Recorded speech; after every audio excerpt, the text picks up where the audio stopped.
Hello, folks. Good morning, good afternoon, almost 3:20, almost time for children to come home from school. I'm your host, Ordinary Joe. This is Freedom Fighter Radio. Yesterday, we have a historic inauguration in our neighbor to the south, the United States of America, the leader of the free world. The country, America, is the leader of the free world and the president of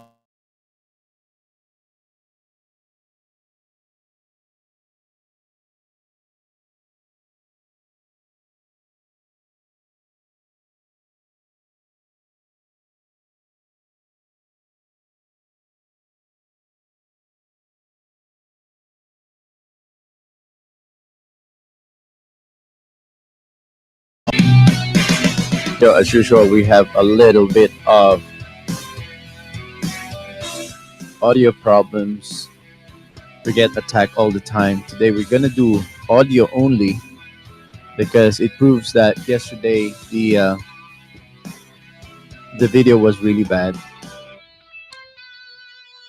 The day after the inauguration, the president attended prayer a prayer for the nation. And in the prayer at the Washington Cathedral, he was chastised by an LBGT woke bishop. That's why just before I watched that episode, I thought, that's a waste of time. This is the kind of president who wants to get his hands dirty, get onto the work already. Even yesterday, in between sessions, in between events of an all-day inauguration, we saw Donald Trump go to the White House at the Oval Office and sign some presidential decrees or executive order, as they call it in the United States. We call that the presidential decrees in the Philippines. But that is amazing that, I could imagine how Trump was feeling like this is a waste of time because he wants to get his right to work. He wants to get the boots on the ground, land running towards the goal. But then he has to go to this national prayer meeting or prayer service at a woke church and being chastised by an LBGT bishop. That is appalling. We got to continue on with our coverage on yesterday's transcript of Donald Trump's inauguration speech. There's so much in it. There's so much in the speech that sets the tone for the next 4 years and sets the climate for our international economics, military, political tone.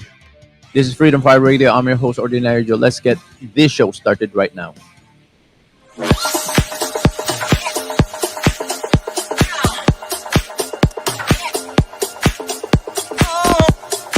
Freedom Fighter Radio, what is up? Woo!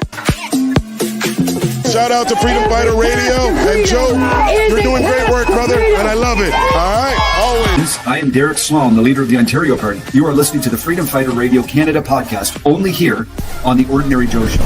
Make sure you listen to the Freedom Fighter Radio on the Ordinary Show. I'm Pastor Arthur from Calgary. You are listening to the Freedom Fighter Radio Worldwide podcast, only here on the Ordinary Joe Show. I'm on Freedom Fighter Radio on the Ordinary Joe Show. That's quite a mouthful. Yes. Hey guys, this is Chris Sky. Listen to Freedom Fighter Radio. They're here today, back in the blue, and so am I. Hi, Ordinary Mr. Joe. Poliev, how are you doing, sir? Good. How are you, Ordinary Joe?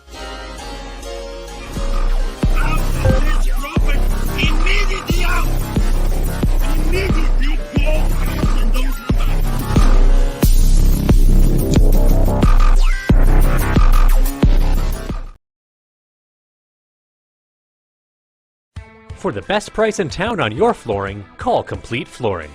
The unique shop-at-home experience means samples are brought right to your door, and because we don't pay salesmen, there's no markup on our products. Complete Flooring does the installation of new hardwood floors and sands them using a dustless machine, making the sanding process cleaner. We also specialize in refinishing, staining, and custom staining of existing hardwood floors. Our Green Guard certified environmentally friendly finish is now available. Drying in a quarter of the time of regular stains means you can get back in your house sooner and it will last longer. If you're a homeowner, general contractor, or a building or property manager, Complete Flooring services are available to you. So give us a call today. Consider supporting the OJTV production cost and be an insider member for only $3 a month. Go to patreon.com/OJTV Canada. Thank you for your continued support.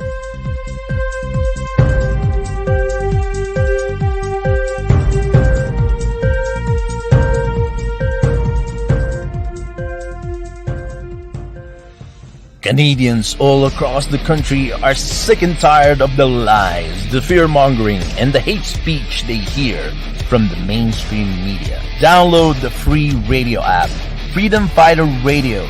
Click the link below, scan our QR code, join our mailing list, and get a free download of our Freedom Fighter Radio app only here on OJTV on The Ordinary Joe Show.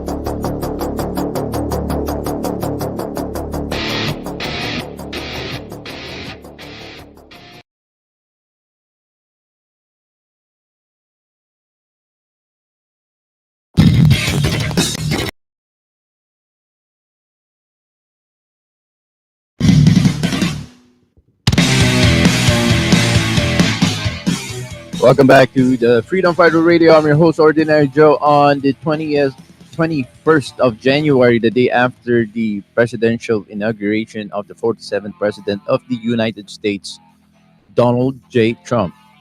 It's the start of the golden age, as his opening on his um, inauguration speech yesterday. He says that the golden age of America, and I personally add, and the free world, because America is the leader of the free world.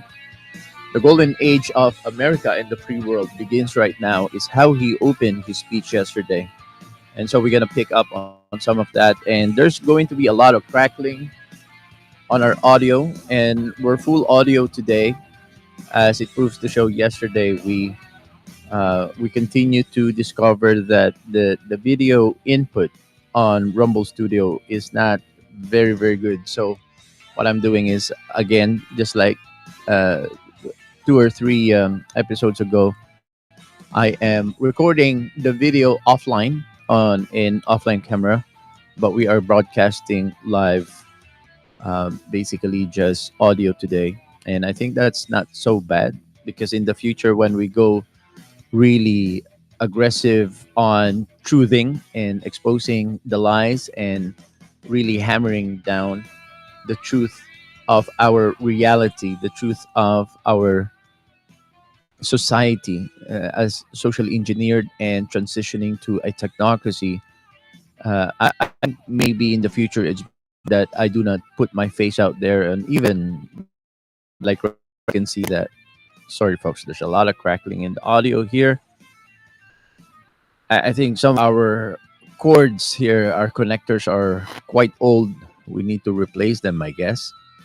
Um, so we are going to pray for an increase on our budget here, to our production budget, so that we can replace some of the cords that are necessary.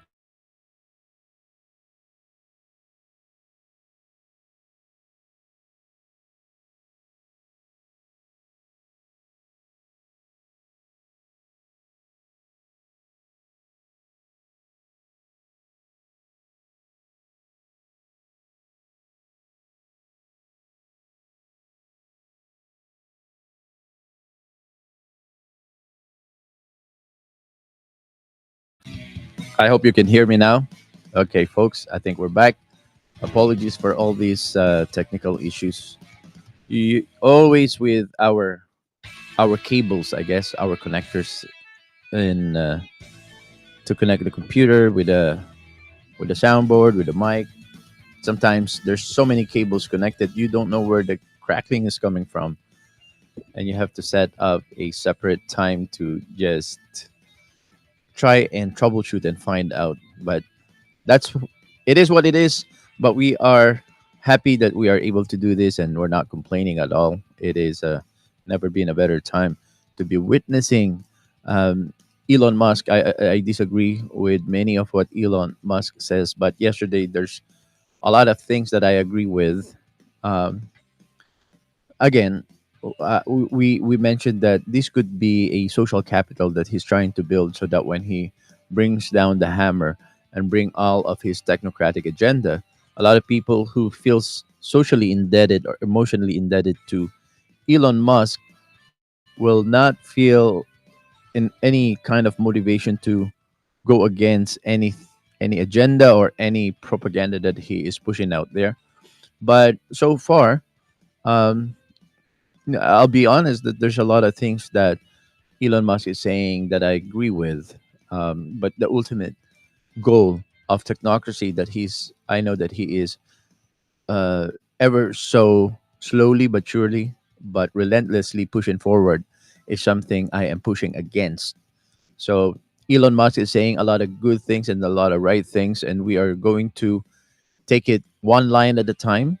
Um, by merit, whatever he's saying that is good for our freedom movement, we are going to celebrate and highlight those. But anything that he says that when he starts pushing his technocratic agenda, then we are going to start pushing back. Okay. All right. Just adjusting some of the offline camera here. Like I said, we are broadcasting audio only, but our offline camera is recording for our post production editing later on.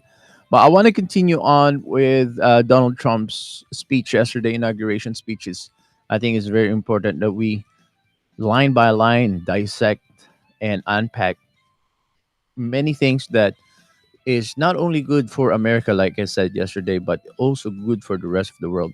But before we get into that, I would like to say a little bit about this woke bit. They call they call her on some of the memes now the bit shop, the bit shop, the bitch shop, the bishop that has used the pulpit to push her LBGT and woke agenda, transgender agenda, and rebuke the president of the United States from the pulpit. They're running out of option to.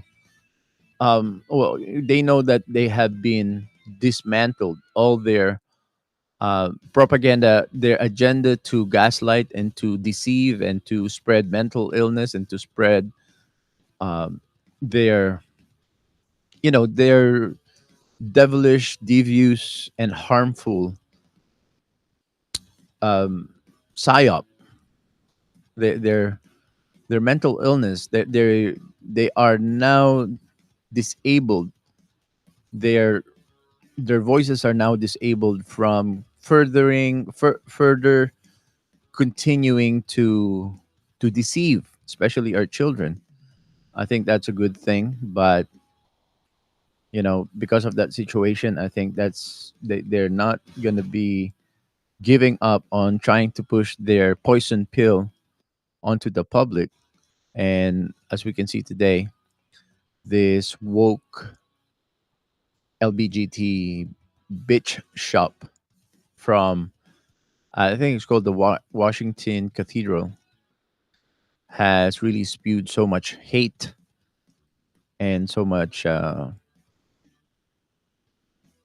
anti-freedom, anti mental health kind of propaganda. Okay, so folks, thank you for joining me again today, the day after the inauguration day of Donald Trump. The other thing I want to talk about a little just before we get back to our national conversation for all of our Canadian listeners, but also we have a lot of American listeners to the show. That um, this episode, this podcast is catered for humanity, neutrally. Although the vast majority of our listeners are American and Canadian patriots, our message is neutral in terms of nation state borders, because as I've stated in many instances in the past, that our, well, I speak for myself first, but I know that many of our listeners are, I think, are together with me in feeling that our first affinity and loyalty is to God, our Creator, to our humanity, which sort of like erases our identity according to nation states, because these nation states are as much as I love celebrating Americanism and Canadianism, Canadiana, I think is what we call it, and Americana.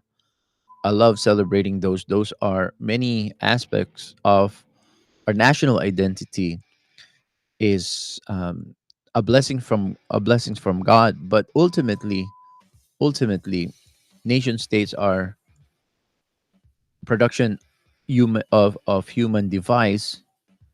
When God created us, they God created us as humans, as humanity, and the political borders. These are to be respected and to be honored and to be defended and to be fought for.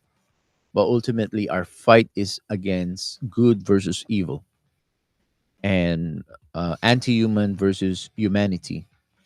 And I think there's a lot of things that resonates in our humanity together as primarily Canadians and Americans, that comprises the community of the Freedom Fighter Radio listeners community. But we share a lot of things in common, so we're gonna focus on those things that we share in common. Although this new era of freedom presidency by Donald Trump really affects in many ways in a positive way, but of course it will be packaged in negative way by our oligarchies, the political class of both the Canadians and the American political class, and also the American and Canadian mainstream media is going to package this as much as they want, in many ways, as a negative. We know that it is a psyop. Even here in, if I can start with the Canadian perspective of what's going on, um, one thing that I notice, and I've been saying this to my fellow Canadian freedomizers, it's going to be very is really very pronounced when you watch any kind of political event, especially something like an inauguration that we saw yesterday, or even in political rallies, and more so on the right side of the political spectrum, a little less on the left side of the political spectrum. But overall, the American political culture is intertwined with the honor for God, the honor and recognition of Jesus Christ. There's a lot less of that now on the left side, or the libtard Democrat Party of the United States, because they want to drive a beautiful country that was founded in the Word of God. They would like to drive that nation to wokeness, to globalist ideology, to um, what they call a plurality of um, I, I, I'm trying to remember the terminology that many Bible scholars would use.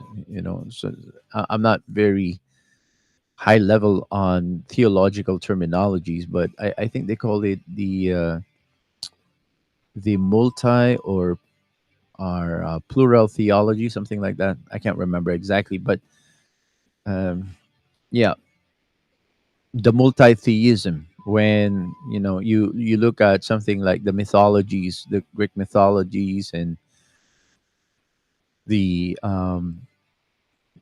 Nordic mythology, how there are many gods, and those gods, they're prayed at, but there are many of them, and they battle and war against each other. So That's the kind of mentality that the left of the American political class is pushing down the throats of many Americans. And we saw with this last election that the vast majority of Americans are pushing back in this radical woke ideology, radical progressive, atheistic, agnostic theology, because a lot of Americans are still identifying in with the real foundational and traditional um, core value of American society, which is founded in the Word of God. I think that is still very, very dominant in the American space. But compare that to many of our political events in Canada. So I'm not disparaging Canada, but I just want to be a matter of fact kind of um, free speech exercise of my free speech today, because a lot of people in Canada who are pushing against this idea, or even just the idea of having a conversation regarding, uniting with the American brothers and sisters, um, economically, politically. You know, some people might think that the annexation or the inclusion of Canada as the 51st state of America, there's many negative feed, feedback against that, and rightfully so. There are many aspects of it that are very globalist in nature. If we listen to um, to that kind of idea in the version of perspective of a globalist, they want to create a North American Union idea, but not because we the people, both the Canadian and the American side, we feel like we have strong affinity with each other. Our humanity is so common. The kinds of problems and the kinds of woke assault against our humanity, against our children, against our faith, those are common enemies between us, Americans and Canadians.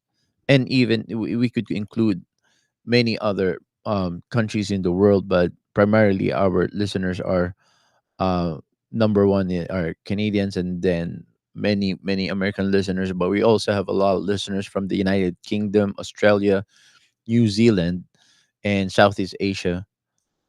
We used to have a lot of listeners from Indonesia. For some reason, I don't know how did that came about, but we used to have a lot of Indonesian listeners. I don't know what happened to that, but I'm trying to also work to get more Filipinos to listen to the Freedom Show, the Freedom Podcast, because I used to have an influence in North American Filipino space. I think, with your prayer, we can reach more of that again. But regardless of our nation state affinity or affiliation, um, we are first and foremost connected with each other through our humanity. Oh, well, I would say, let me restate that. I think many, in my opinion, our strong affinity with each other all across political spectrum, or even across nation state borders, is our affinity with our faith to God. Our affinity with each other is a connection because we are all, many of us in the freedom community are Christians and faithful followers of Jesus Christ, pure blooded. I call many pure blooded who refuse the clot shots and exercise, and no condemnation for our brothers and sisters in the faith, or brothers and sisters in Christ, and also in the fight, who felt like they didn't have a choice but to take the clot shots, and they are now reeling from the idea that there's a poisonous mRNA, um, poisonous element that are flowing to their veins. We need to keep them in prayer, because many of these people, that sometimes we like to condemn for taking the shots, these are our mothers, our fathers, our sisters, our brothers, our cousins, our uncles, our aunts, our children, right? So I think we got to let go of the condemning. I never took even one shot, and my daughter didn't. And there's only the two of us, and her best friend in school also didn't take the shot. But there's a very small minority in my offline circle of friends and family who has not taken any of the shots. We are a minority in my family, but we can continue to condemn them for not exercising their critical thinking during those days, but it doesn't help them in any way. And many of them are nervous and scared what could be the long term side effect to their health in the future. So instead of, I think we must get past the condemnation and just get to the point of praying for our friends and family who felt like they didn't had a choice but to take the shots. Folks, don't go away. We'll be right back after the short messages.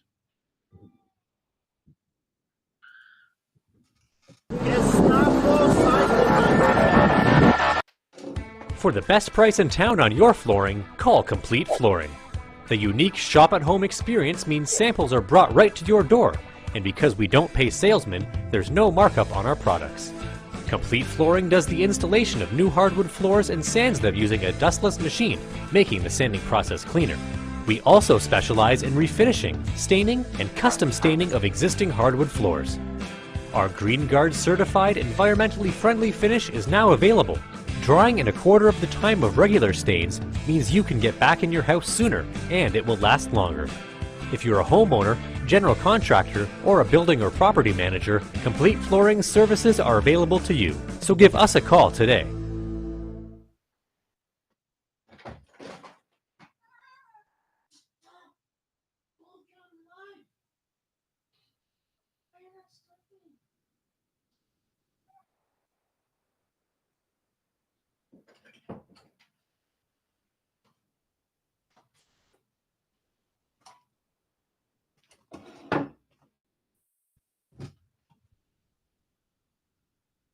Consider supporting the OJTV production cost and be an insider member for only $3 a month. Go to patreon.com/OJTV Canada. Thank you for your continued support.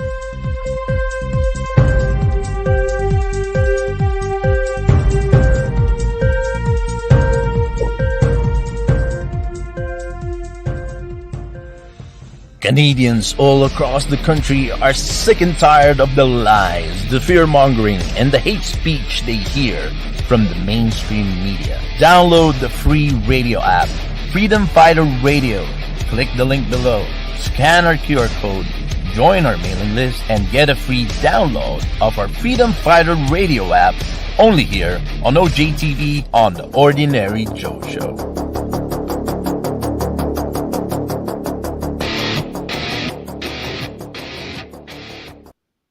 For the best price in town on your flooring, call Complete Flooring.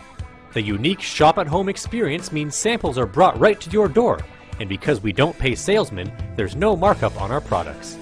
Complete Flooring does the installation of new hardwood floors and sands them using a dustless machine, making the sanding process cleaner. We also specialize in refinishing, staining, and custom staining of existing hardwood floors. Our Green Guard certified environmentally friendly finish is now available. Drying in a quarter of the time of regular stains means you can get back in your house sooner and it will last longer. If you're a homeowner, general contractor, or a building or property manager, Complete Flooring services are available to you. So give us a call today.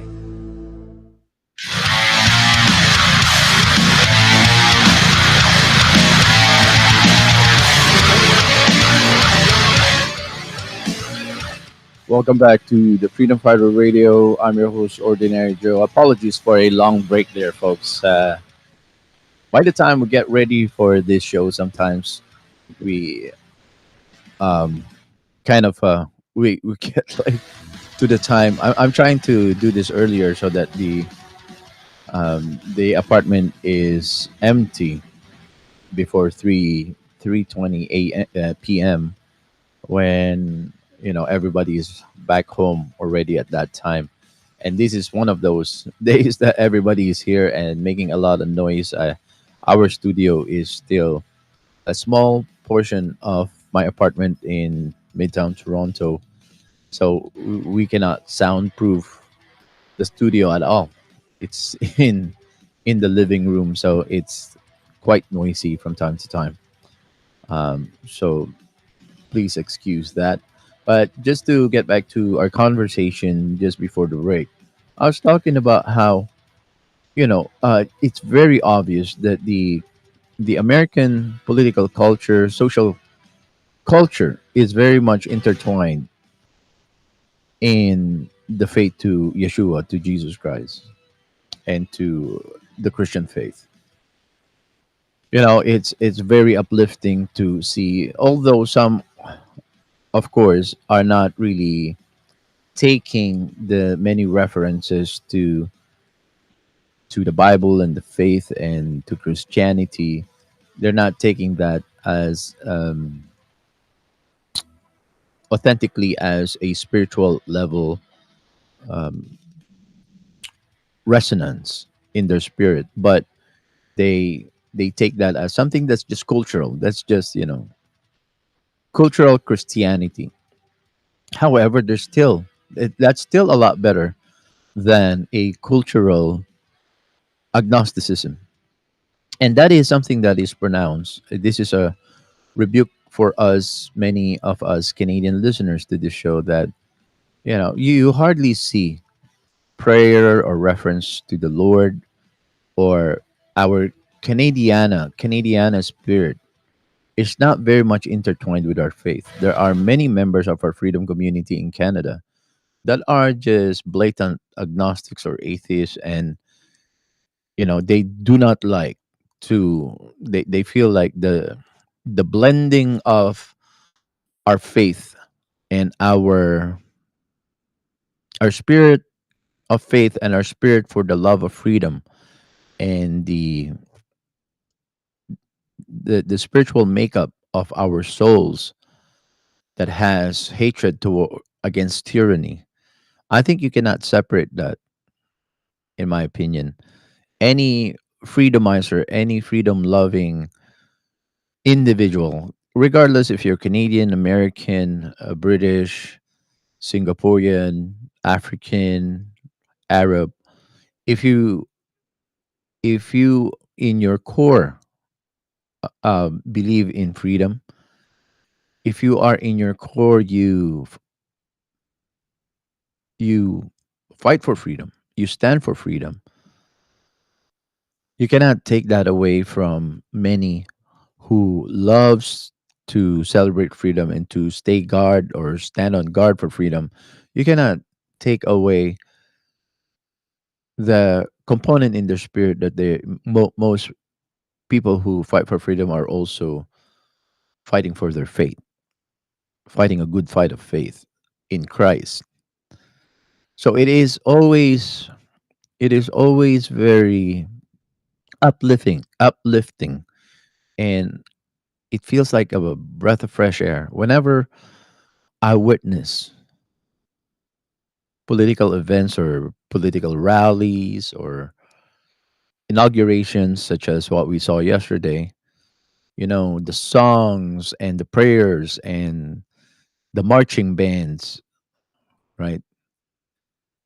A lot of reference. Americana has a lot of reference with the faith in Christ. This is something I think we can improve on in Canada, because a lot of Canadian freedomizers are Christians, I know, and their faith in Christ is solid. I know that as much with many members of the Canadian freedomizing movement. But if if I can kind of refresh back the most important emphasis I'm trying to hone in yesterday and even a few episodes back is in Canada. I do not feel that. especially when I first arrived in Canada in early 90s. I first landed in Canada in 1993. But for the first 15 to 20 years of my life in Canada, until Justin Trudeau got elected in 2016, I never had even once before Justin Trudeau's um, leadership or prime ministership started in Canada. Never have once experienced any serious or significant racial discrimination or racial assault. You know, there's always going to be some sort of racist insinuation, mild racist insinuation from some uninformed or uncivilized member of society that has nothing going on for them except for their thought that they belong to a more um, upper kind of upper tier kind of race or supreme race, and that's they do not represent the race that they belong in, because the vast majority, my personal experience in Canada, the vast majority of Caucasian Canadians are not racist at all. Not racist at all whatsoever. I did not I did not experience any racial discrimination from any Caucasian Canadians in the first 15 years. Like I said, nothing significant. Yes, some, young person who has not developed that kind of Christian mentality, or did that kind of, still growing and still not learning the core value of how it is to be Canadian, that we are accepting, loving, and not to say that right now, fast forward 2016 and onwards, most Caucasian Canadians are vilified, demonized for no reason, just because of critical race theory that they've been teaching in our schools. But again, first 15 to 20 years of my immigrant life in Canada, I never even once experienced a significant racial discrimination, racial or assault to, or an insult to me based on race from mature and normal Caucasian Canadians until 2015, when Justin Trudeau became the Prime Minister of Canada. Then the racial tension has increased so much. Again, when in fact we already overcome that kind of racial tension for many many decades in Canada, because Canada is a mature, civilized, and godly society. There was no any form of racial discrimination, significant racial discrimination, that I experienced for my first 15 to 20 years in Canada. But having said that, what what I observe to be very pronounced is class tension or class discrimination. So it's not racism, it's actually classism. But here's the thing about classism. This It doesn't matter if you're a new migrant, you're black, you're Caucasian, you're Arab, you're Chinese. Those who are on the upper class of social status, meaning they're wealthier, they got more money, they got more connection, they're the elitist type. It doesn't matter what the color of their skin is. When they're elitist and where they're if they are classist, they behave almost the same. They look down on people who are, starting out in life, who hasn't built their wealth yet, or they are equally classist. You could be a black person, but you are on the upper middle class or the elite class. Sometimes not all of them, but in my observation in Canada at least, you could be black, you could be Arab, you could be Chinese. If they are elitist, if they are up the upper class, they behave almost exactly the same towards anybody who is from the lower class. They could be classes towards white people who are of the lower class.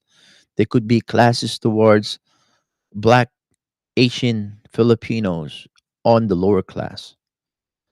And in retrospect, I also kind of observe it's the anybody on the lower class, meaning people who does not have a lot of, it doesn't have trust fund, they don't have a lot of money in the bank, and further down this conversation, I'm going to say it's not always about money. It's about the mentality because there are many people, what we call new money or novurish. They have money in the bank, but they still behave in such a fashion. I know many of them in my background. They already are accumulating wealth, but their behavior is still of the mentality of poverty or and I got to be careful when I talk about this because there's a lot of places to misconstrue this kind of talk. But I like to talk. I just let's just be real. Let's just talk real. That's what I'm trying to. That's what I am attempting to get on with this conversation today because it's not racism that is a problem in Canada before and even now. I think it's classism. And what I notice is people who have been financially assaulted by all the anti-Canadian, anti-national interests of Justin Trudeau and his ilk, the libtard federal libtard party of Canada, who purposely and systematically impoverish many Canadians. They are the one who pushes back on the promise of, or even just the idea, or just even having a conversation of the idea that Donald Trump is pushing. Hey, maybe Canada should join us in our wealth, in our military security. Join us, be part of the United States, right? I find that a very friendly invitation. Yes, Donald Trump, because he is animated, and actually, I think he is an even funnier president than Barack Obama. I do not get it why my favorite comedian, Jerry Seinfeld, had included Barack Obama in his uh, comedians in cars getting coffee series. I love those, and Jerry Seinfeld is one of my favorite comedians because he is clean. He is not. He doesn't resort to vulgarity or foul mouth just to be funny. As the vast majority of stand-up comedians today, they think that they can only be funny if they are vulgar or foul-mouthed. I like that about Jerry Seinfeld, but I don't know why he would include Barack Obama in his series of comedians in cars getting coffee, but not Donald Trump, because I really think that Donald Trump is funnier. He has a superior sense of humor than Barack Obama. I try my best to like Barack Obama. I try my best to like um, Justin Trudeau when he is in power. Well, he's still in power, but he's on his way out. And I give people the benefit of the doubt. I really try my best to like Barack Obama. Yeah, there's a lot of likability in his personality, aspects of his personality that is likable. But every time I would like to laugh at Obama's jokes, or you know, every time when Justin Trudeau would be on a podium, and I would like to warm up to this guy because a lot of my friends likes him, and for the sake of being at peace with some of my friends who seems to admire Justin Trudeau, I would like to see the positive in people. I try hard, and that's exactly what's happening with my perception of Elon Musk right now. If I don't know anything else, if I don't know anything else about their globalist agenda of Obama and Trudeau, if I don't know anything else about the technocratic, the technocracy, the Great Reset agenda that is in the mind, which is spelled out by the actions of Elon Musk and many arch technocrat like him, like Peter Thiel, and many tech billionaires that has got on the Trump train, and Zuckerberg is there as well, and Jeff Bezos is now part of those who boarded the Trump train. If I don't know anything about them, their futuristic agenda, their technocratic, their bid for world domination, I could easily, warm up to these people. But it's hard because I know their ultimate agenda for humanity, for the world. So it's very hard for me to warm up to these people. But I don't get it when Jerry Seinfeld would had Barack Obama on. I think, yeah, he could be funny, but not as funny as Donald Trump. He had him on, but he never had Donald Trump on. Is it because the series ended already during Trump presidency? I have to look into that. When did the comedians in cars getting coffee series ended?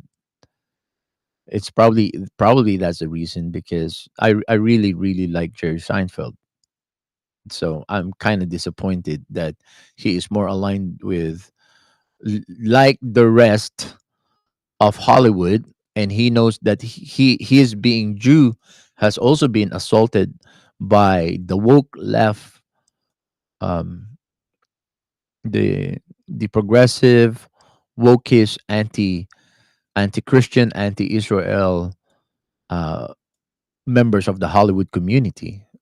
So I don't know why, between progressive left Obama and Israel friendly Donald Trump, he never warmed up to Donald Trump. So I'm a little disappointed about that. But we kind of digress. What I really want to bring up is the problem in Canada when it comes to the idea of ordinary Jane and Joe having a conversation. Would it be amazing for Canada and America, especially Canadians who have been impoverished by Trudeau's policies for the 9 years of Trudeau and the libtards, really impoverishing the ordinary Jane and Joe Canadians? It is an attractive conversation to have, to think of Canada also enjoying the kind of blessings and benefits the Americans are now going to enjoy under Donald Trump, of a secure border, of curing inflation, digging up their own oil for their own benefit, for the American benefit. That's number one psyop, and number one assault of the political class, the elite class, against the ordinary Jane and Joe members of the Canadian society. This is one of the biggest crime that the elite class and the political class have been imposing upon the the normal class or the lower class Canadians, right?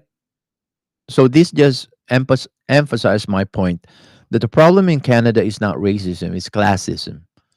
The elite, the oligarch, the upper class, the wealthy class, they are the ones who's pushing back against Donald Trump. They are the ones who has severe Trump derangement syndrome. They are the ones who feel threatened by a good relationship with the Americans, because they're the ones who has been milking and pillaging Canadian resources and selling out Canadian interests to the highest bidder in the international market, as opposed to looking out for the Canadian interest first.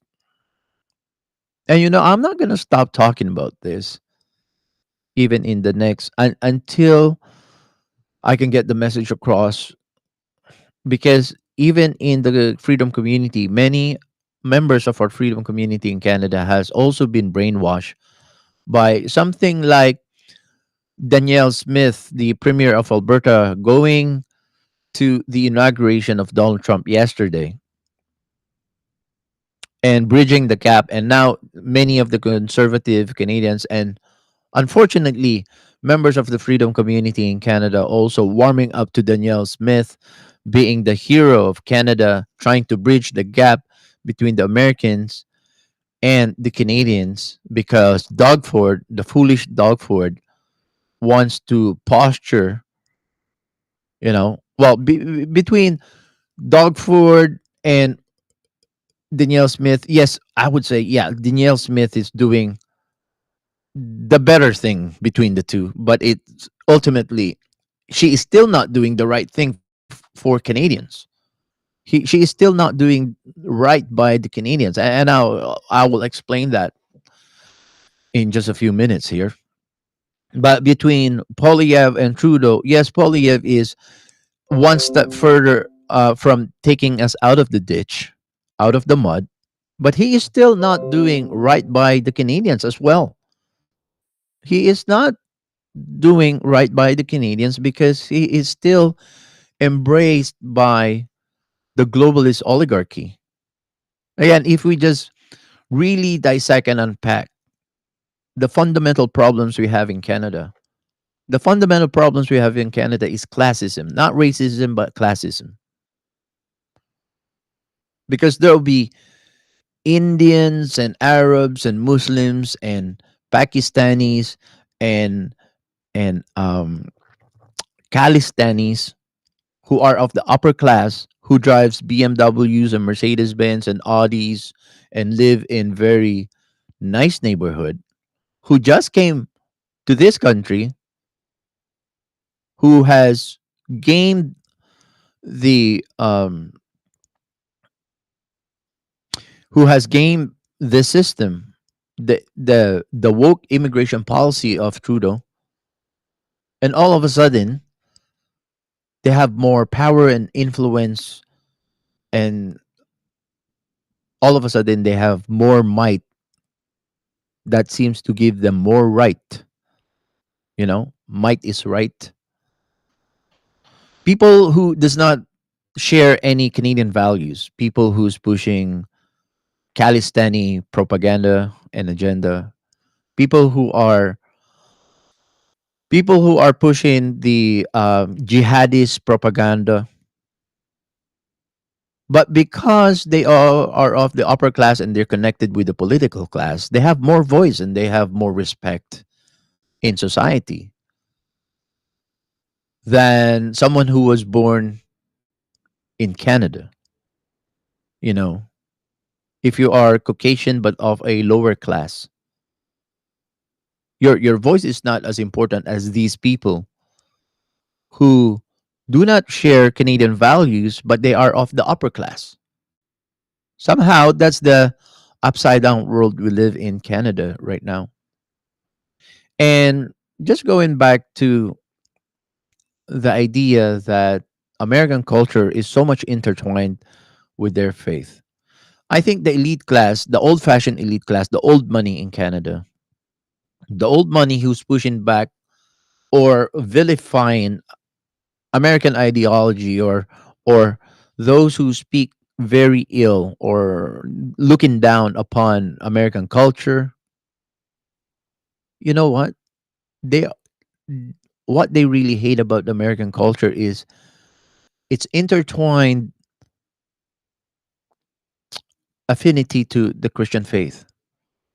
Americanism has very close association with Christianism. But the elite Canadians, the old money elite Canadians, they hate that because their loyalty, their affinity is of the monarchs, the kings and the queens of old England, the old British Empire. They don't want to be overshadowed by devotion to God because they want people's devotion only is for the monarchy. And this is what I noticed with many elitist old money Canadians. They badmouth, they demonize any idea of American ideology or American new renaissance. They are the ones who suffering very deeply with the Trump derangement syndrome, because anything American for these old money elitist Canadians, they feel like it overshadows their devotion to the monarchy. They do not want to allow the idea of a country and a culture that has so much devotion to Jesus Christ and to the biblical faith. They don't want that to overshadow their devotion and their love for the Queen of England, who is now passed, but now the King of England is really their subject of loyalty and affinity to. It's a harsh rebuke, right? Because unfortunately, even in the freedom community, I'm just being real, folks. If you want real talk, let's have that real talk. This is classism, classism, just like the old British Empire, where there are royalties and the dukes and the barons and the lords. If you are connected with one of the families of the lords, then you're good, you're set, right?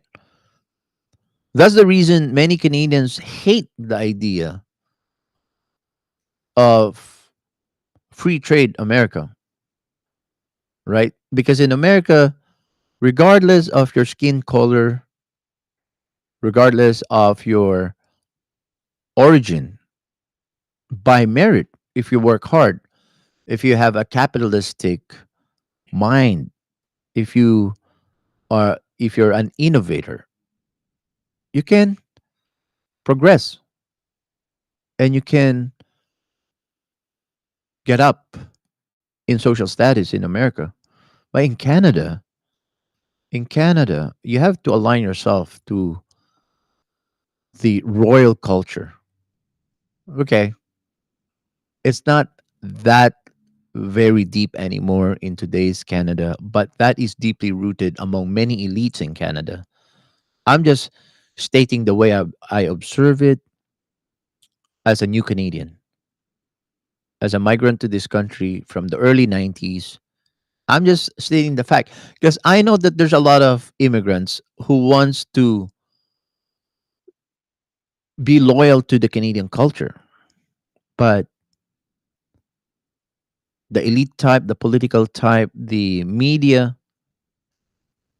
the upper class type who runs this country, they themselves have not created a strong Canadian identity for us. I know a lot of immigrants who wants to find their roots and to really become identified as Canadian. But Canada's very weak cultural identity. Why?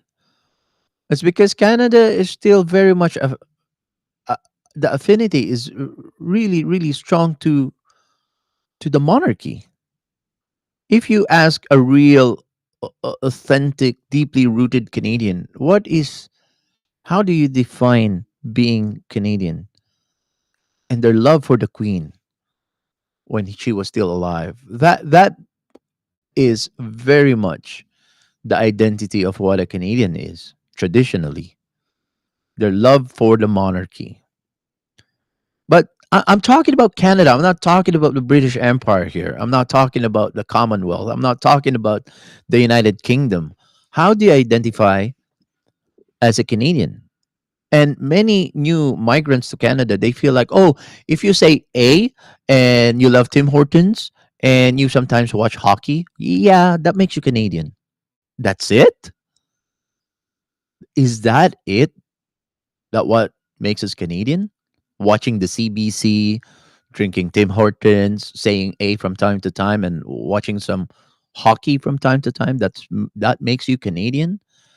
That's very, very sad. But the reason we don't have a strong Canadian identity is because the elitists do not want to create that Canadian identity. The upper class Canadians, the oligarchy, the elitist Canadians, their affinity is with the monarchy. That's the reason they don't want to create a strong Canadian identity. So when the NBA, the National Basketball Association, came to Canada and the Toronto Raptors became a team, where did you see most sports fan gravitate to?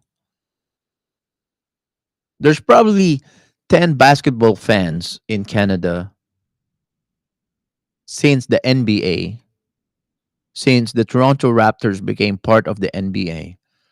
There are probably 10 basketball fans per one hockey fan in this country. And our hockey teams, most of the time, don't even make it to the cut, the playoffs. So, what is really Canadian identity? Canadian identity hasn't been established very strongly by our political class, by our leaders. Our leaders have let us down. So, fast forward to the future, and I'm running out of time to get back to. We'll do it tomorrow. We'll get back. We read 10 paragraphs yesterday of Donald Trump's inauguration speech. My intention was to pick up on where we left off, but I think we're gonna run out of time. But I just want to talk real with our Canadian listeners today. Really is from an immigrant who's now strongly a Canadian, identify strongly, more strongly as a Canadian more than a Filipino. Because I spent more time in Canada in my lifetime. I'm 50 years old and I've been in Canada for 30 years and only been in the Philippines for 20 years because I came to Canada when I was 21 and I'm 51. So exactly 21 years in the Philippines and 30 years as a Canadian. So I have a stronger Canadian identity than a Filipino identity in some ways. In some ways. But my formative years, I grew up as a child in the Philippines. So there are very strong Filipino identity that I still embrace and I will never give up on. And I don't think we need to give up on our heritage to identify with a nation state, the nation state of Canada. Are we really a nation state or are we still? Because this is a conversation Canadians have to really need to have because most Canadians, even from the early 90s, most Canadians don't even know their own Canadian history, don't even know how the Canadian government works. Most Canadians that I know don't even know how to politically participate in Canadian politics. They don't understand how the Westminster style parliamentary system works. Most Canadians are focused on just the four of us, me and my children, two-car garage, two cars, and a pool and big screen TV, and that's my Canadian life. Like, let's just talk real. This is the vast majority of Canadians think like that's the Canadian way of life. But what about Canadian history and heritage and culture? You allow yourselves to be dictated upon like the CBC to create your Canadian identity. These are all psyops. So when Danielle Smith going to celebrate Donald Trump's inauguration yesterday, the fact of the matter is she is still trying to sell Canada's oil or Alberta's oil. She is trying to bridge this gap because she wants to sell the oil. What about keeping the oil, right? What about keeping the oil to propel our Canadian wealth? If we want to be a true superpower in the world, I think what we need to do is keep our oil. First, flood our local markets with our own oil to benefit the Canadians, right? Instead of exchanging oil for dollars that goes to some people's pockets. That okay, so we've been selling oil for maybe 100 years to the Americans now. Well, since after the Second World War, I know that the Americans, reading from history and reading from some of the research of Jerome Corsi, how the United States from 1968 onwards, first of all, tripled down on their deficit. I share this, but for new listeners to this show, probably you haven't heard me talk about this before, right? Let me just reiterate it.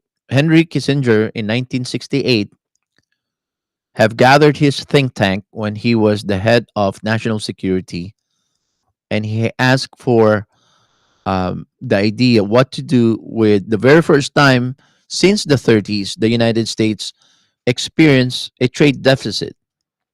And he was so worried because, according to history, many empires that experienced trade deficit with the world saw a steady decline of their imperial hegemony if they don't solve the trade deficit. But one member of his think tank advised to actually triple down on the deficit instead of reversing the deficit, American deficit. Again, folks, this is very important. And I hope you stick around to listen because this is a real important understanding, especially if you're Canadian, why we need to keep our oil instead of selling our oil. And the camera just died over there. Why is it more important for Canadians to keep our oil and flood our local markets with our own oil so that the Canadian people will benefit from our own natural resources? Stick around. I'll tell you why that is more important than for Danielle Smith or Pierre Polyev insisting that oil should be internationally priced commodity.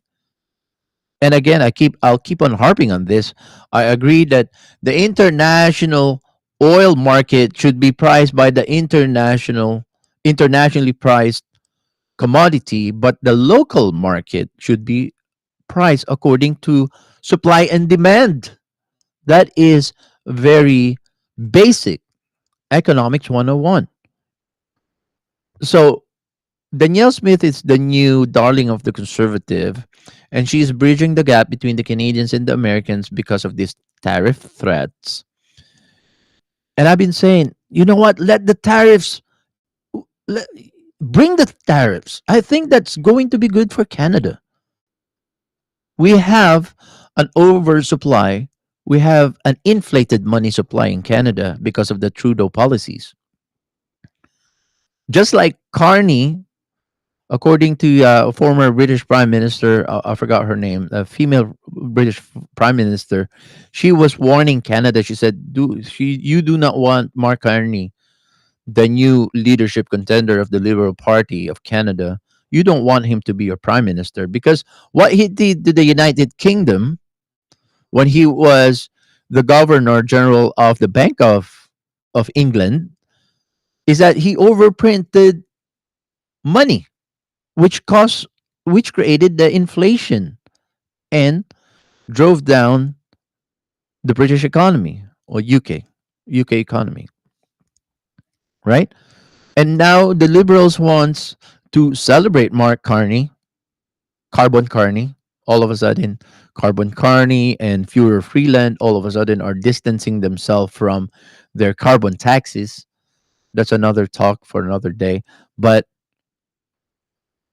in 1968, Henry Kissinger got an advice with one of his think tanks who said, no, we do not need to reverse trade deficit with the world. What we need to do is to triple down on our deficit as long as we are able to, according to this guy, advising Henry Kissinger, as long as we are able to keep the American dollar as the most dominant currency of the world, then when they triple down or on their deficit, they are going to suck in to the United States, well, the deep state of the United States.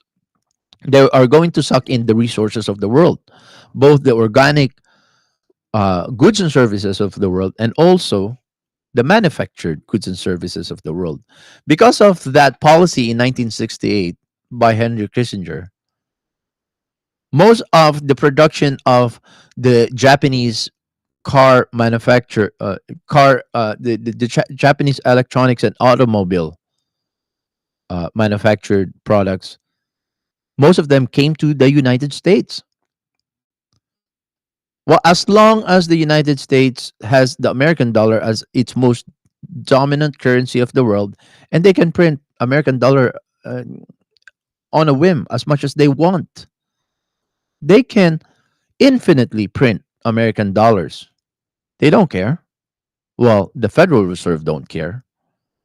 Everybody in the Freedom Fighter Radio really needs to read up on G. Edward Griffin's book, The Creature from Jekyll Island, the creation of the Federal Reserve in 1913, and how the personal income tax came about in the same year, in the same legislation as the creation of the Federal Reserve that could have been vetoed by Woodrow Wilson, but he was a plant. Woodrow Wilson, President Woodrow Wilson, was a plant by the banking oligarchs, the same banking oligarchs that runs Canada, the Rothschilds. So when Danielle Smith goes down there in the United States and pretend to be bridging the gap because she wants to continue to sell Alberta's oil to the United States, that is not the agenda to enrich Canadians. Keep our oil. Let the Americans dig their own oil wells.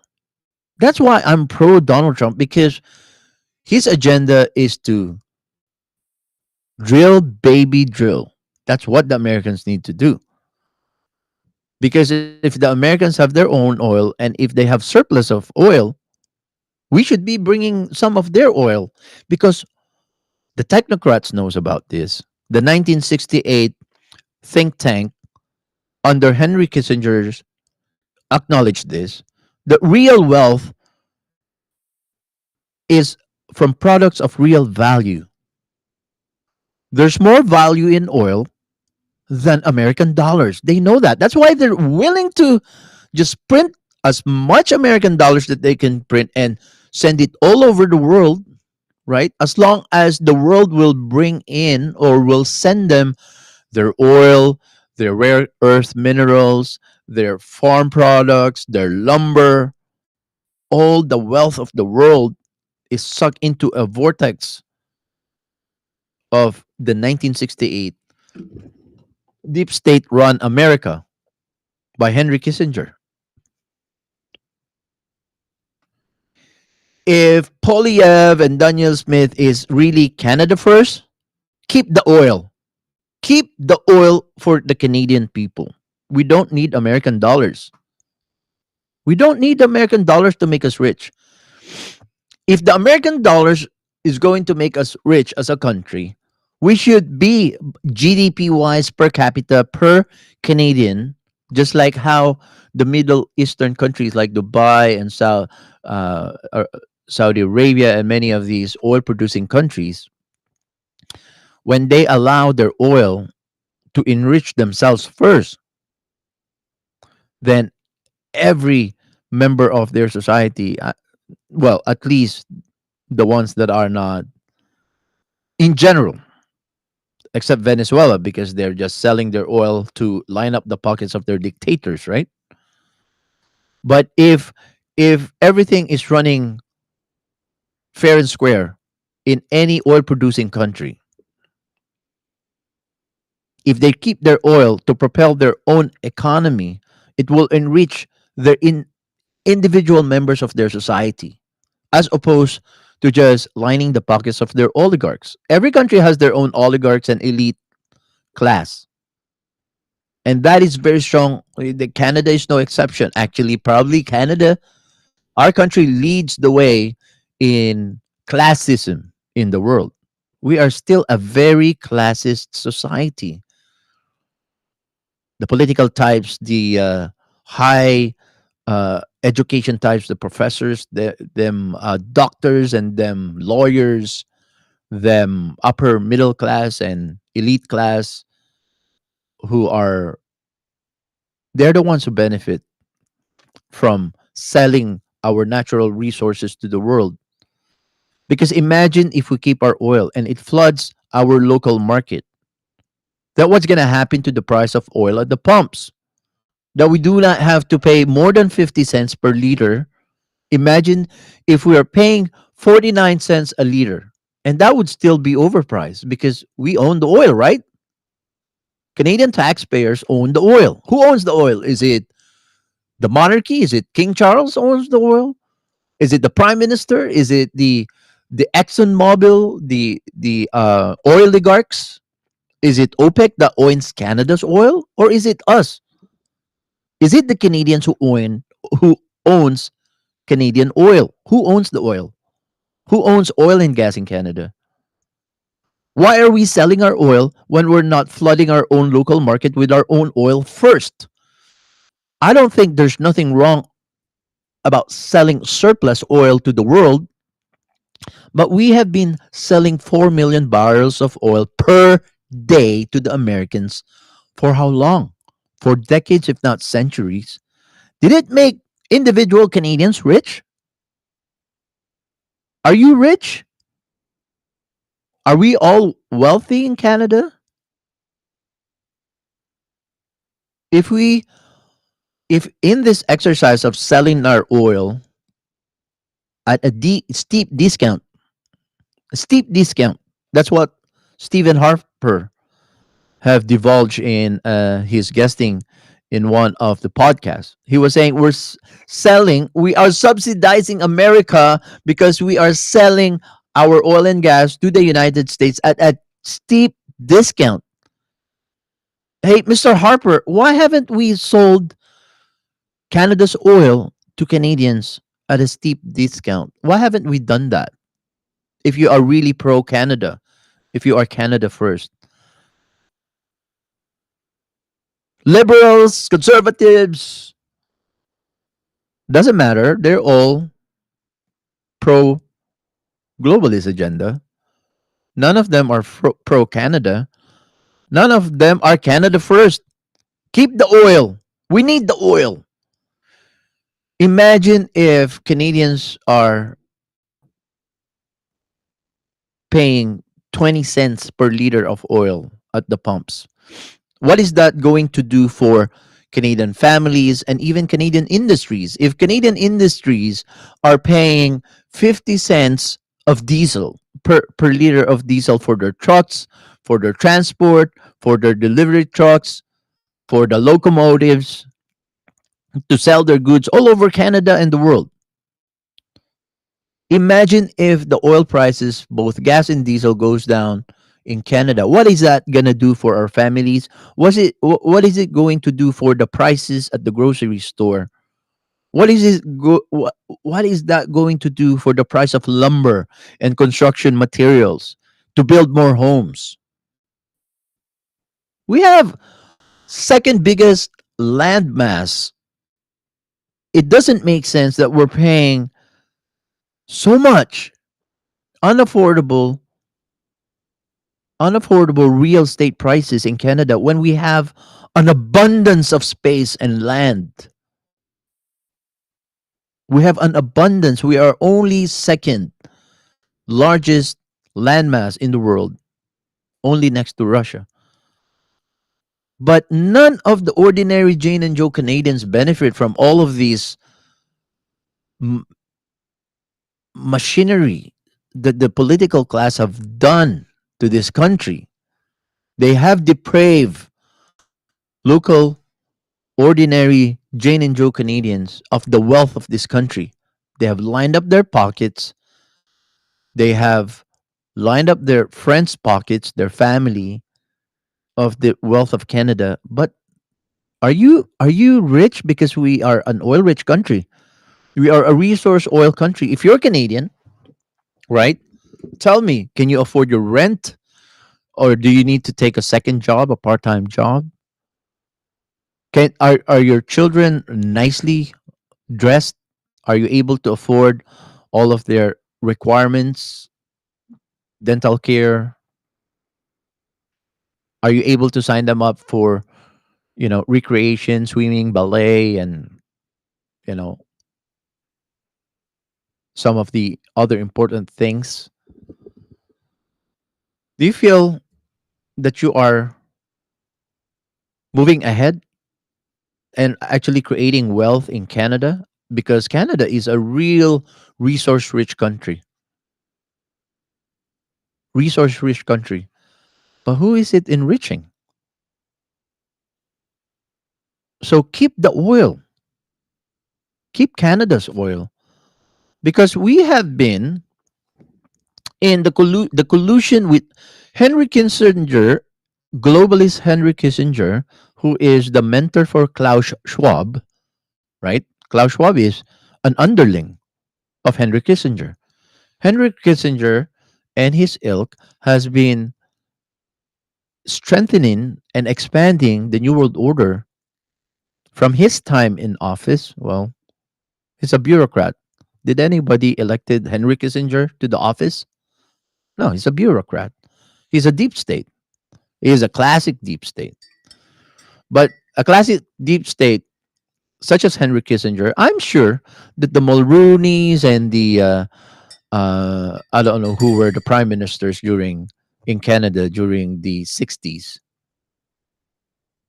But the prime ministers and the political class of the 60s, while Henry Kissinger was in power in the United States, are all colluding with Henry Kissinger because they know they could line their pockets, enrich their families, enrich themselves if they go along with this globalist agenda. The globalist agenda. And one of the arch technocrats back in the day, well, that's old deep state America. They're transitioning now to the fourth industrial revolution. And the new phase of bureaucracy, the Henry Kissinger of today, is Elon Musk. Elon Musk. Very smart. Yes, I could say he's a real genius, unlike many of these other pretend geniuses, such as Mark Zuckerberg is a pretend genius, Bill Gates a pretend genius, right? They're all just puppets of the deep state because Zuckerberg is just the muppet for Facebook. Facebook has been created by the DARPA under a different name called LifeLog before Facebook, and then they put a brand on it and they put a mascot, Zuckerberg, who knows nothing about business. And no, we all know that Bill Gates is a puppet, Mark Zuckerberg is a puppet, but Elon Musk, he's a real genius, but an evil genius. So just like Henry Kissinger, who is so powerful, but nobody elected Henry Kissinger to any public office, but still drives the direction of America during his time. That's the kind of oligarch bureaucracy Elon Musk and his ilk are like. Wake up, folks. Wake up. Canada has fallen into that vortex of sending all of our resources to America. Well, American deep state. We're not talking about the American people is the last one to benefit from this vortex that sucks the resources of the world into the United States. It's the oligarchy, it's the deep state who are the first beneficiaries. Like the biggest lender in the world is, and s- uh, uh, the biggest wealth in the world is collected by the Federal Reserve. Are the Americans wealthy because of the Federal Reserve, or the Americans wealthy because they are innovators and hard workers and entrepreneurs?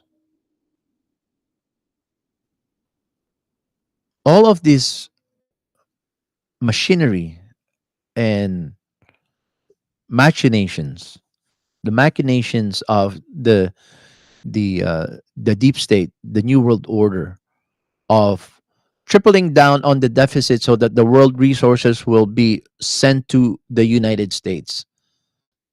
That doesn't benefit the ordinary Americans. It only benefits the deep state.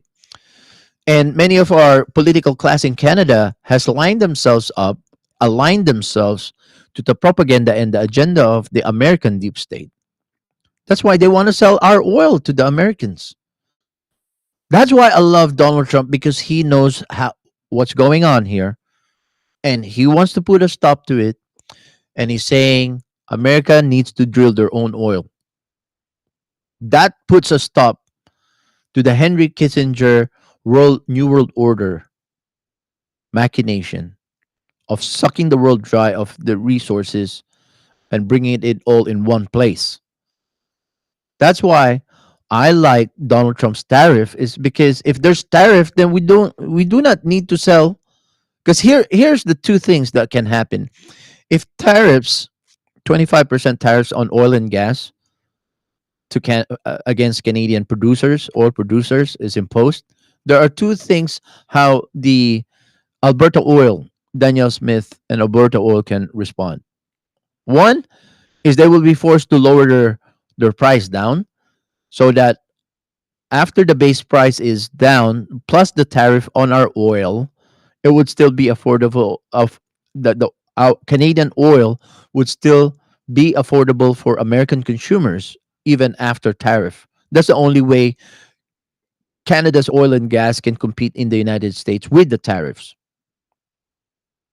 Now, if Alberta, if the political class of Canada do that, then they do not have an excuse to lower the price of oil for the local market. If they can sell our oil at the steep discount to the Americans, why aren't they selling the oil at least the same price to the Canadian consumers? Why not? Why? All this political class will say, "Oh, it's more complicated." The economists, the professors type, the economist class, they're gonna tell you, "No, it's more complicated than that. It's more complex." No, it's simple. It is simple. You're just making it complicated. You're going to use your economic jargon, your legal jargons, and your international trade jargons to fool the ordinary Jane and Joe Canadians, why you're depriving us of our own natural resources. A God given, you didn't give it to, you didn't make this oil. God created this oil under our feet. And with all your jargons and wordsmithing, you are going to fool the ordinary Jane and Joe Canadians to believing your psyop that we do not deserve our own oil. And a lot of Canadians will go along with that psyop. Wake up, folks. Wake up, folks. Wake up. Canada, wake up. We need our own oil. If we're going to give the Americans all of our natural resources at a steep discount, then let's continue with that conversation of let's just be an American state then. Right? At least we are going to benefit from low taxes, military protection, American dollar. The poor Canadians could actually use many of these, honestly. But the oligarchy, the elite Canadians won't want us to even entertain this idea or even have a conversation. You know, the mainstream media, the CBCs and the CTVs and the global shuts down this conversation. And the Harpers and the Trudeaus and the Poilievres, they shut down this conversation, this idea from moving forward among ordinary Jane and Joe Canadians. They don't like this. It really takes away from the elites if we have this conversation. If we are going to give up on all our resources, the rich, the wealth of our land, our minerals, our oil, our gas, our lumber, our farm products, if we're going to give up real valuable commodities, because real value is is on the earth, not this fabricated fiat Bank of Canada paper money, not even cryptocurrency. Yes, gold and silver only if people are willing to, or they have a need or a use for your gold and silver, right? But even gold and silver, folks, there is a fabricated um there's a fabricated what's the word I'm looking for? Rareness. There are actually hidden bars and tons and 100 kilotons of gold hidden somewhere in storages. I saw some footages because when you create this fallacy of um, shortness of supply, even there's abundance of supply of this material, then will people will be willing to pay a premium price, right? Think of cannabis in the past.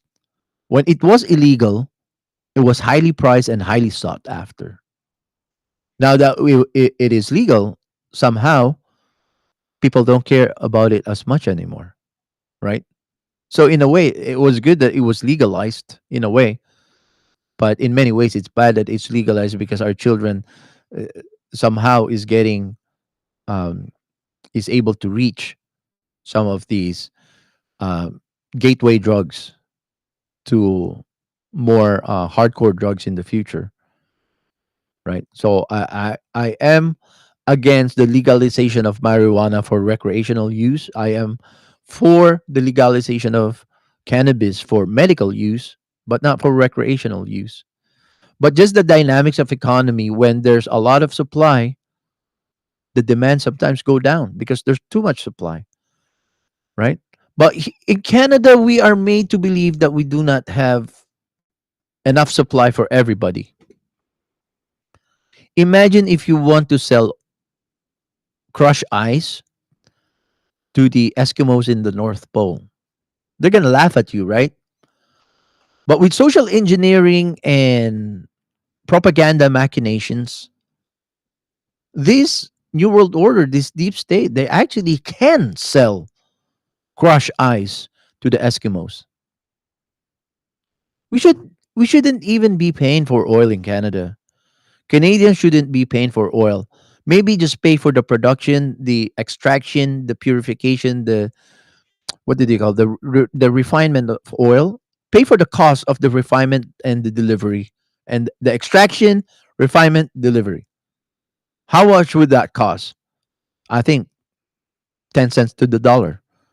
So everybody pays 10 cents at the pump per liter of oil because the only expense to extract the oil, free oil, God created the oil underneath our feet, free. It's free. They don't have to pay for the oligarchs, the Exxon Mobil's and the Petron and the whatever Shell. They don't pay for this.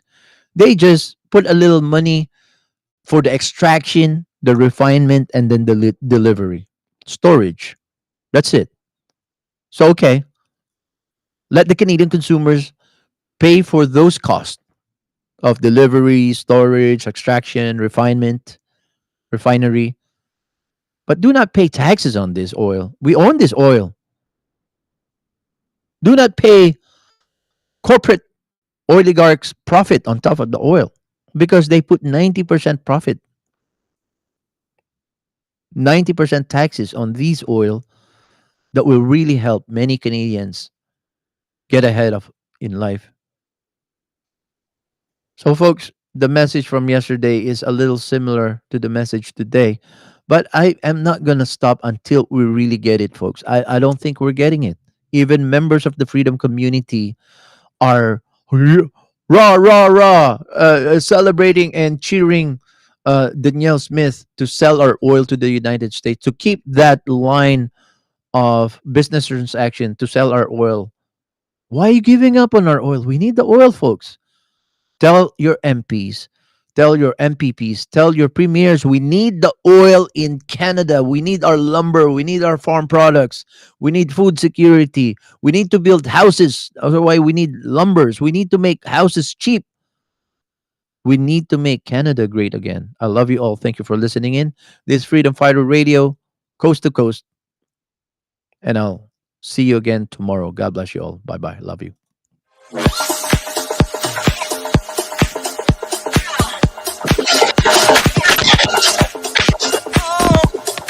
Freedom Fighter Radio. What is up? Whoa! Shout out to Freedom Fighter Radio. And Joe, you're doing great work, brother, and I love it. All right? Always. I am Derek Sloan, the leader of the Ontario Party. You are listening to the Freedom Fighter Radio Canada podcast, only here on the Ordinary Joe Show. Make sure you listen to the Freedom Fighter Radio on Ordinary Show. I'm Pastor Arthur from Calgary. You are listening to the Freedom Fighter Radio Worldwide podcast, only here on the Ordinary Joe Show. I'm on Freedom Fighter Radio on the Ordinary Joe Show. That's quite a mouthful. Yes. Hey guys, this is Chris Guy. Listen to Freedom Fighter Radio. They're here today, back in the blue, and so am I. Hi, Ordinary Mr. Joe. Polyev, how are you doing, sir? Good. How are you, Ordinary Joe?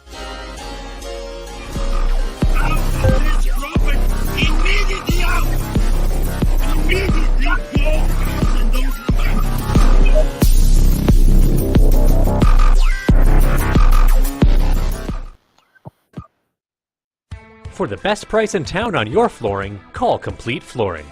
The unique shop-at-home experience means samples are brought right to your door, and because we don't pay salesmen, there's no markup on our products. Complete Flooring does the installation of new hardwood floors and sands them using a dustless machine, making the sanding process cleaner. We also specialize in refinishing, staining, and custom staining of existing hardwood floors. Our Green Guard certified environmentally friendly finish is now available. Drying in a quarter of the time of regular stains means you can get back in your house sooner, and it will last longer. If you're a homeowner, general contractor, or a building or property manager, Complete Flooring services are available to you. So give us a call today. Consider supporting the OJTV production costs and be an insider member for only $3 a month. Go to patreon.com/OJTV Canada. Thank you for your continued support.